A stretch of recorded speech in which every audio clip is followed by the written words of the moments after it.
ನಮಸ್ತೆ ಎಲ್ರಿಗೂ. ಇವತ್ತು ನಾವು ಧ್ವಜಾಯದಲ್ಲಿ ವಾಸ್ತು ಪ್ರಕಾರವಾಗಿ ಹೇಗೆ ಮನೆ ಕಟ್ಟೋದಂತ ನೋಡೋಣ ಬನ್ನಿ.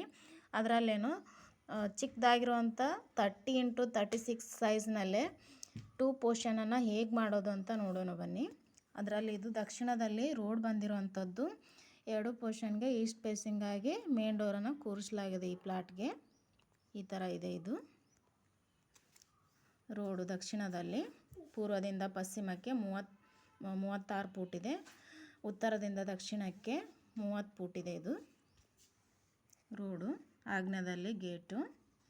ಇದು ಬಾಡಿಗೆ ಪೋರ್ಷನ್ನು. ಮೇನ್ ಡೋರು ಪೂರ್ವಕ್ಕೆ. ಹಾಲ್ ಸೈಜ್ ಬಂದುಬಿಟ್ಟು 6x10 ಇದೆ. ಬೆಡ್ರೂಮ್ ಸೈಜ್ ಬಂದುಬಿಟ್ಟು 8x12.5 ಇದೆ.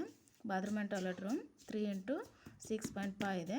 ಕಿಚನ್ನು 6.5, ಹೀಗೂ 6.5, ಹೀಗೂ 6.5. ಅದರಲ್ಲೇ ಪೂಜಾ ರೂಮು. ಇದು ಬಾಡಿಗೆ ಪೋರ್ಷನ್ನು. ಹಾಗೆ ಇಲ್ಲಿ ಮುಂದ್ಗಡೆ 3 ಫೂಟ್ ಜಾಗ.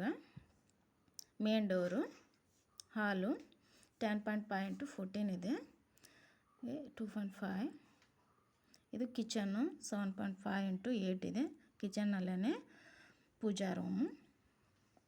ಬೆಡ್ರೂಮು 10.5x8 ಇದೆ. ಇನ್ನೊಂದು ಬೆಡ್ರೂಮ್ 8.5, 8x12 ಇದೆ.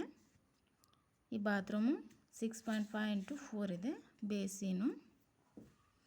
ಹಾಗೆ ಈಶಾನ್ಯಕ್ಕೆ ವಾಟರ್ ಟ್ಯಾಂಕು. ಟೇರ್ಕೇಸ್ಗೋಸ್ಕರ 5 ಫೂಟ್ ಜಾಗ. ಟೇರ್ಕೇಸ್ ಕೆಳಗಡೆನೆ ಟಾಯ್ಲೆಟ್ ರೂಮ್ 5x6 ಇದೆ. ಹಾಗೆ ವಾಯುವ್ಯಕ್ಕೆ ಸೆಪ್ಟಿಕ್ ಟ್ಯಾಂಕು. ಈ ಥರ ಇದೆ ಇದು ಪ್ಲ್ಯಾನು. ಪಕ್ಕಾ ವಾಸ್ತು ಪ್ರಕಾರವಾಗಿ ಹಾಗೂ ಧ್ವಜಾಯದಲ್ಲಿ ಮಾಡಿರೋಂಥ ಪ್ಲ್ಯಾನು. ಇದರದ್ದು ವಿಡಿಯೋ ಬೇಕಂತಂದರೆ ನಾನು ಆಮೇಲೆ ಹಾಕ್ತೀನಿ ಮನೆಯದು. ಯಾರೆಲ್ಲ ವಿಡಿಯೋ ನೋಡ್ತಿದ್ದೀರಾ ಪ್ಲೀಸ್ ಲೈಕ್ ಮಾಡಿ, ಶೇರ್ ಮಾಡಿ, ಸಬ್ಸ್ಕ್ರೈಬ್ ಮಾಡಿ, ನಿಮ್ಮ ಅನಿಸಿಕೆನ ತಿಳಿಸಿ. Thank you.